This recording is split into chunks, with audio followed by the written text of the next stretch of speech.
আসসালামু আলাইকুম। আজকে আমরা আলোচনা করব ইন্ডিয়ান মেডিকেল ভিসা কিভাবে পাবেন। কারণ বর্তমান সিচুয়েশনে ইন্ডিয়ান মেডিকেল ভিসা পাওয়া খুব কঠিন। এখন তো ট্যুরিস্ট ভিসা বন্ধ। তবে যারা ইন্ডিয়ায় এর আগে ডাক্তার দেখিয়েছেন অথবা ক্রিটিক্যাল পেশেন্ট, যারা ক্যান্সার পেশেন্ট অথবা আপনার অবস্থা খুব খারাপ, আপনি ইন্ডিয়ার আগে ডাক্তার দেখিয়েছেন, ডাক্তার আপনাকে ইন্ডিয়া থেকে অ্যাপয়েন্টমেন্ট করছে যে এই মাসের মধ্যে বা এই ডেটের মধ্যে আপনাকে আবার ফলো আপ করতে যেতে হবে।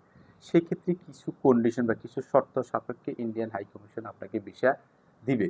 তবে তার আগে আপনাকে কিছু ডকুমেন্ট আপনাকে দিতে হবে ইন্ডিয়ান হাই কমিশন। সেটা হচ্ছে ইন্ডিয়ার যেই হসপিটালে আপনি দেখাবেন ওই হসপিটাল থেকে আপনাকে একটা অ্যাপয়েন্টমেন্ট নিয়ে আসতে হবে। এরপর দীর্ঘ 6 মাসের, সর্বনিম্ন 6 মাসের মধ্যে আপনি বাংলাদেশে যে কোনো ডাক্তার দেখিয়েছেন এবং ওই ডাক্তার আপনাকে সাজেস্ট করছে যে আপনার এই কন্ডিশন, আপনি ইন্ডিয়ার যাই গিয়ে ডাক্তার দেখাইতে হবে।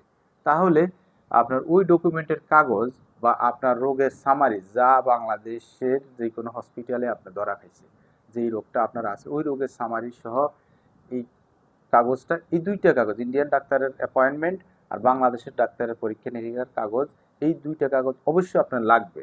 এরপরে আপনার যে ভিসা করতে যেই সকল ডকুমেন্ট, যেমন আপনার ভোটার আইডি কার্ডের ফটোকপি, আপনার বিদ্যুৎ বিলের ফটোকপি, আর যদি আপনি ব্যবসায়ী হয়ে থাকেন তাহলে আপনার ট্রেড লাইসেন্স, আর 2x2 একটি ছবি, আর পাসপোর্টের ফটোকপি তো লাগবে, পাসপোর্ট তো লাগবে, এটা জানেন।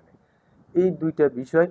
এরপরে যদি এই কয়েকটি কাগজ, এরপরে যদি কোনো অ্যাটেন্ডেন্স আপনার সাথে যেতে চায় ইন্ডিয়ায়, অর্থাৎ আপনার ক্রিটিক্যাল পেশেন্ট, আপনার সেবা যত্ন করার জন্য একজন অ্যাটেন্ডেন্স প্রয়োজন, সেক্ষেত্রে আপনি কি করবেন, আপনার ওই অ্যাটেন্ডেন্সের পাসপোর্ট এবং তার ভোটার আইডি কার্ডের ফটোকপি এবং আপনার সাথে যে বিদ্যুৎ বিল দেবেন ওই বিদ্যুৎ বিলের ফটোকপি, তার ব্যাঙ্ক স্টেটমেন্ট, যদি আপনার ওয়াইফ তাহলে আপনার ব্যাঙ্ক স্টেটমেন্টে সে যেতে পারবে, আপনার ছেলে হলেও আপনার ব্যাঙ্ক স্টেটমেন্টে সে যেতে পারবে।